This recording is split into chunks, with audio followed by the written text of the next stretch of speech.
school, five-time world champion, Kobe Bryant. They entered the league just 1 year apart. One came in with fireworks, swagger, and a high school diploma. The other walked in quietly with a degree in psychology and a game so fundamentally pure it felt robotic. Kobe Bryant and Tim Duncan weren't just rivals, they were opposites. Fire and ice.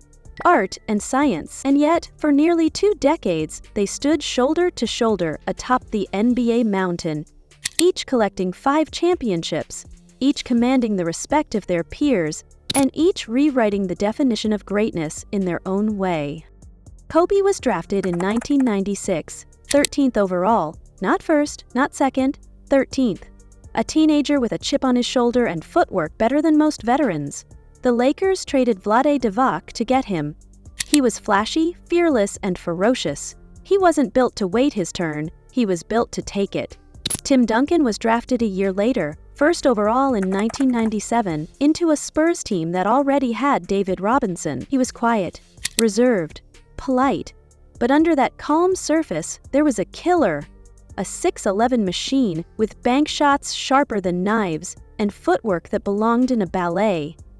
He didn't need the spotlight, he just needed the paint. From the late 90s to the mid-2010s, Kobe and Duncan were the silent architects of NBA dominance.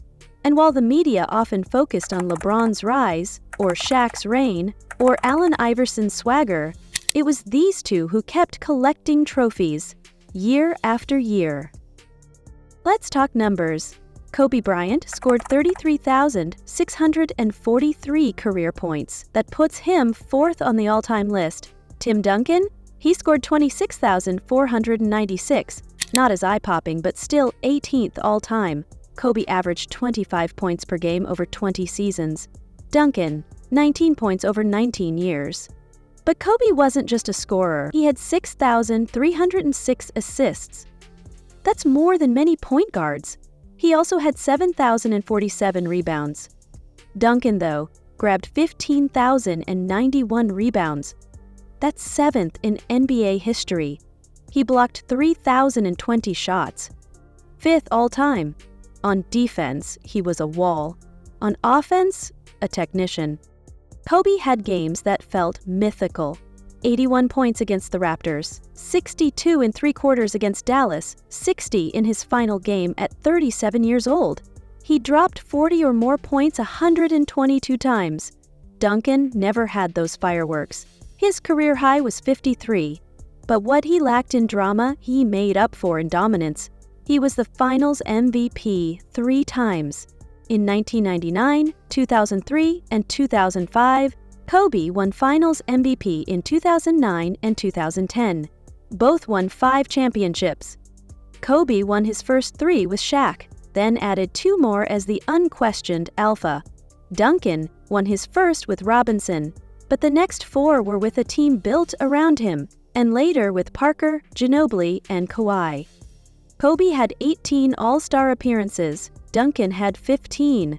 Kobe made 15 All-NBA teams. Duncan, also 15. Both were all-defense selections 12 and 15 times respectively.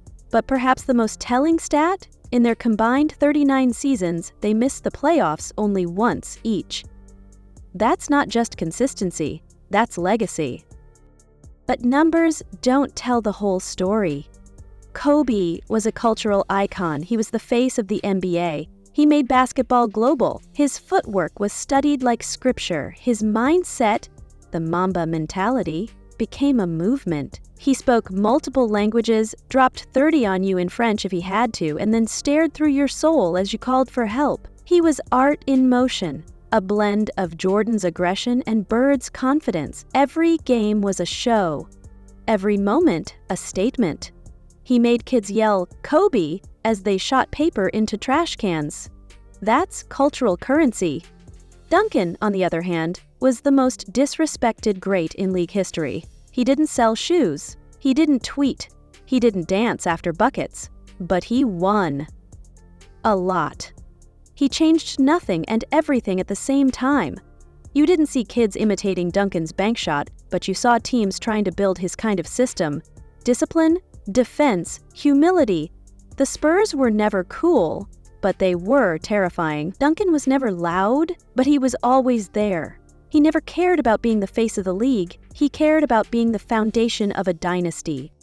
And when it came to leadership, they were galaxies apart. Kobe led through obsession. He demanded more than most players were willing to give. He clashed with teammates. He challenged them, pushed them, sometimes broke them. But when you played with him and survived, you became better. Pau Gasol became a Hall of Famer. Derek Fisher became a legend in Laker lore. He turned role players into warriors. He burned hot, and some couldn't handle the heat. Duncan led like a monk, silent, steady. He took pay cuts so the team could stay whole. He never called out a teammate. He never tried to dominate the room. He just owned the court. Tony Parker once said he could have destroyed us in film sessions, but he never did. That's why we played so hard for him. They met in the playoffs only once, 2001 Western Semifinals. Kobe's Lakers swept Duncan's Spurs. Kobe averaged 33.3 points. Duncan, just under 23. It was personal. But the rivalry was more spiritual than direct.